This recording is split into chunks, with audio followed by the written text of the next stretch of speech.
해군 따로, 공군 따로 놀면 최첨단 기동함대도 무용지물 된다. KDDX 개발 때 공군 자산 눈삼아 원거리 표적 공격할 수 있도록 해공군 협동 교전 능력 반드시 반영해야. 방위사업청은 4월 27일 제126회 방위사업 추진위원회를 열고 한국형 차기 구축함의 전투체계 개발 기본 계획안을 최종 의결했다.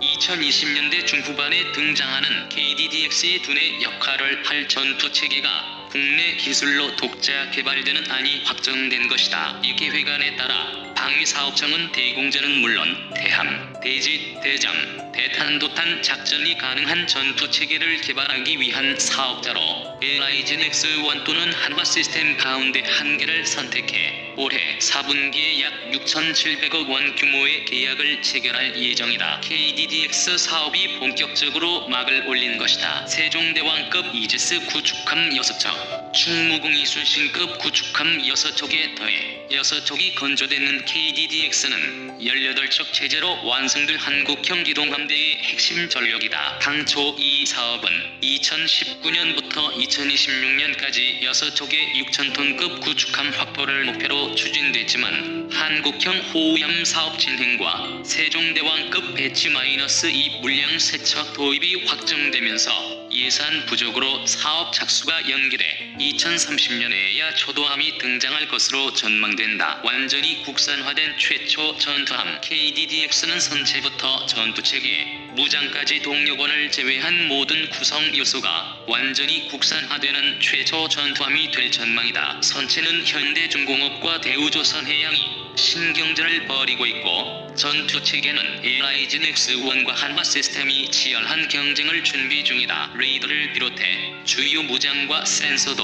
후보군이 좁혀지고 있다. 비용 대효과, 후속 군수 지원 측면에서 국산화가 어려운 가스터빈과 디젤을 제외하면 거의 모든 구성 요소가 메이드 인 코리아가 되는 셈이다. KDDX는 이전 전투함과는 전혀 다른 사업 방식으로도 관심을 끌고 있다. 기존 건함 사업은 해군의 싱크탱크라 할 수 있는 해군본부 기획관리참모부와 전력분석시험평가단에서 위협분석과 소요 제기, 작전 요구 성능을 결정하면 함정기술처에서 구체적인 ROC와 탑재 장비를 선정해 설계를 주도한 뒤 조선소의 건조를 맡기는 방식으로 진행됐다. 이러한 사업 진행 구조는 폐쇄적이고 보수적이며 의사결정이 느린 군의 업무 진행 특성과 맞물려 치명적인 부작용을 낳아왔다. 경쟁이 치열한 업체 관계자들보다 해외 방산 동향에 대한 정보 입수가 제한적일 수밖에 없는 장교들이 중심이 돼 만들어낸 결과물은 안정되고 검증되긴 했지만 비슷한 시기에 등장한 해외 선진국 군함보다 기술적으로 상당히 뒤떨어진 경우가 많았기 때문이다. 세종대왕급 배치2 구축함만 해도 그렇다. 미국은 이지스 시스템의 핵심인 레이더 문제를 거론하며 스파이 1D 레이더가 단종되니 차세대 이지스 레이더인 AMDR을 구매할 것을 권유했지만 해군의 선택은 스파이 1D 레이더였다. 결국 세종대왕급 배치2는 2025년 이후 전력화되는 이지스 구축함 중 유일하게 구형 레이더 장착 모델이 될 예정이다. 이러한 구조적 문제 탓에 막대한 예산을 들여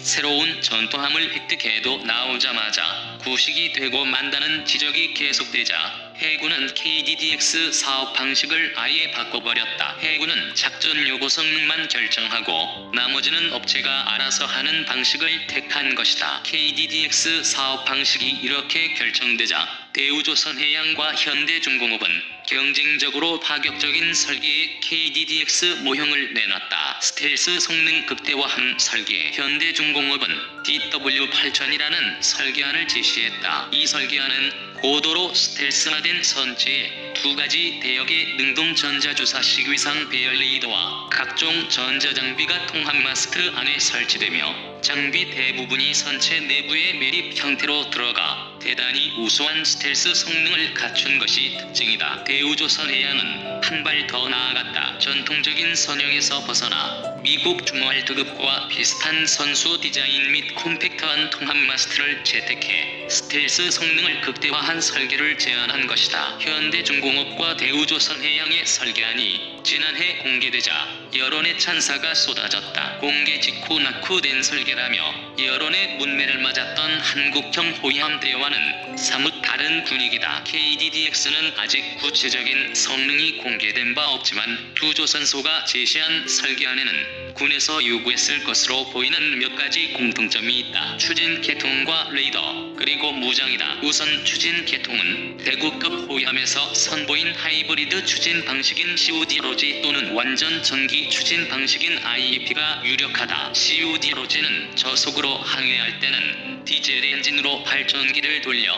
전기 모터를 가동하는 디젤 일렉트릭에 고속으로 항해할 때는 가스터빈만 사용해 추력을 얻는 방식이고, IEP는 디젤 발전기로 전력을 생산해 전기 모터로만 주행하는 방식이다. 이러한 전기 추진 방식은 미국 중월드급이나 영국 26형 호위함 등 선진국의 차세대 전투함이 대부분 채택하고 있는데, KDDX에 도입될 경우 군함 소음을 크게 감소시켜 저기 잠수함 위협으로부터 KDDX의 생존성을 크게 높일 것으로 기대된다. KDDX의 핵심 장비 가운데 하나인 레이더는 미국 차세대 이지스 레이더인 AMDR에 버금가는 수준의 고성능 레이더가 준비되고 있다. 현재 한화 시스템과 LIG 넥스1이 제안한 KDDX의 레이더는 장거리 탐색용 S밴드와 정밀 추정용 X밴드를 모두 사용하는 듀얼 밴드 방식의 AESA 레이더에 적외선 탐색 추적 장치인 IRST가 통합된 형태다. 이 레이더는 지상 기반의 장거리 방공 체계인 L3에 적용된 위상 배열 레이더를 바탕으로 개발되는 것으로 알려졌다. L3용 레이더가 항공기와 탄도미사일을 200에서 300km에서부터 탐지, 추적해 15개 이상의 표적과 동시 교전할 수 있는 능력으로 개발되는 만큼 KDDX의 레이더 역시 이와 유사한 형태의 우수한 장거리 다목표 동시 교전 능력을 갖출 것으로 기대된다. 한국판 토마호크 미사일 장착. KDDX의 무장 체계는 메이드 인 코리아로 도입된다. KDDX에는 전방 48셀, 후방 16셀이 신형 한국형 수직 발사 체계가 설치될 예정이다. KV-1S2는 현재 한국형 구축함에 설치된 KV-1S보다 면적은 180%, 길이는 120%, 무장 탑재 중량은 185% 증가한 대형 수직 발사 체계로 대공, 대함, 대잠,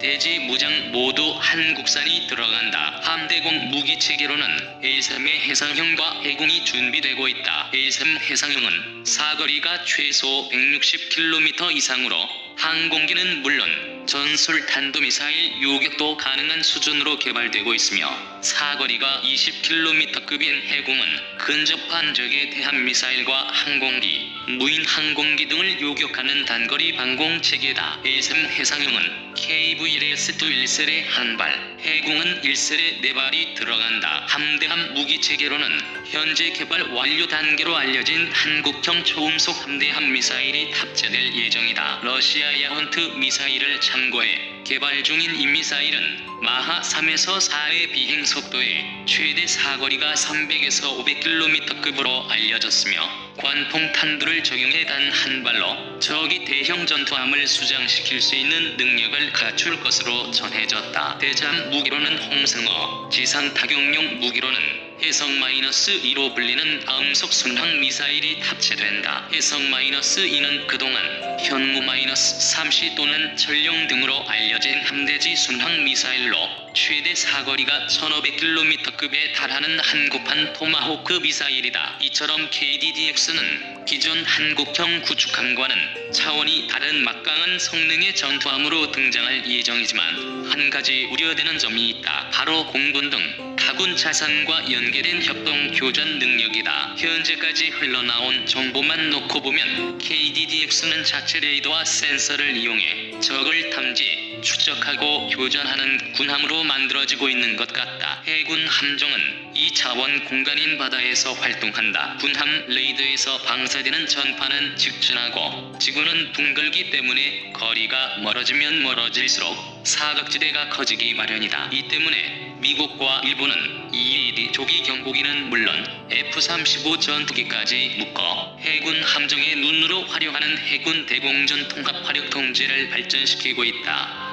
3차원 공간을 움직이는 항공기가 군함이 볼 수 없는 먼 거리의 표적을 보면서 군함에서 발사되는 미사일을 표적으로 유도하는 협동 전투 개념을 만들어낸 것이다. 덕분에 미국과 일본 이지스함은 400km밖에 작은 표적도 공격할 수 있는 능력을 가지고 있다. 척당 1조 원 들어가는 사업. 문제는 이러한 NIF-C커를 구현할 수 있는 조기 경보기는 EAD뿐이고 한국에는 EAD가 없다는 점이다. 한국이 구매한 E737 조기 경보기 4대는 예산 부족 탓에 주요 옵션을 뺀 깡통이다. EAD가 탄도미사일 탐지와 추적, 요격 미사일의 중간 유도까지 가능한 것과 달리 E737은 탄도미사일 탐지만 할 수 있다. 해군 함정과 실시간 데이터 링크 및 미사일 중간 유도 지원 같은 협동 작전은 불가능하다. 군 당국은 이제 막 사업 승인이 난 KDDX의 전투체계 개발에 해공군 협동 교전 능력을 반드시 반영해야 한다. 공군의 E737 조기 경보기와 전투기들은